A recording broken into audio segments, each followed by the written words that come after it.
እና ታየ ነው አሁን ወጥቶ ስለ ፍትህ የሚነግረን፣ ስለ እውነት የሚነግረን፣ ስለ እኩልነት የሚነግረን፣ እንዴት አድርጎ ለህዝቦች እንደሚቆረቆር የሚነግረን። ታየ በስልጣኑ ዘመን ያደረገው ነው።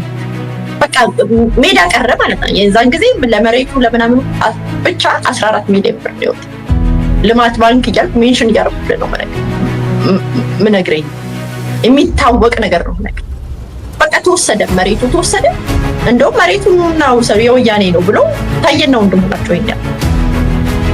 ዛሬ ግን ታየ መጥቶ ሚዲያ ላይ እጁን ታጥቦ ምንም ጥፋት አላጠፋውም በስልጣን ዘመኔ አብይ ነው ያጠፋው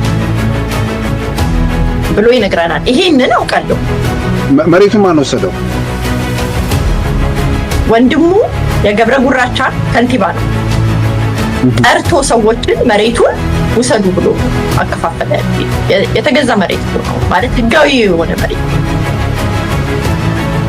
እሱ ብቻ አይደለም፣ እቃዎቹን አዘረፈ። ከውጭ ተጭነው የመጡ ማሽኖችና ላሞችን አዘረፈ ነው ነገር። ዛሬ ግን ታየ ወጥቶ ይሄን ሁሉ ጉድ ተሸክሞ ፍትህ፣ እኩልነት፣ የሰው ልጆች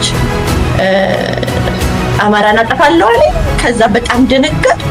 ሰሜን እዝን እኛ ነን የወጋነው ብሎ ነገረኝ ብሎ ተቆርቋሪ ነው። ሰዎችን በሌሉበት የፖለቲካ ሁኔታ ገና ለገና የዘራረጋቸው ከሰሜን ነው ከትግራይ ነው ተብሎ ነው የወጡት። እሱን የሚያክል ግን አሁን በቃ የሰማይ ስባሪ እውነት ያለው ነው የሚመስለው። ሰምቼ ሽምቅቅል ነበር እኔ ከምሬ ነው ማለት።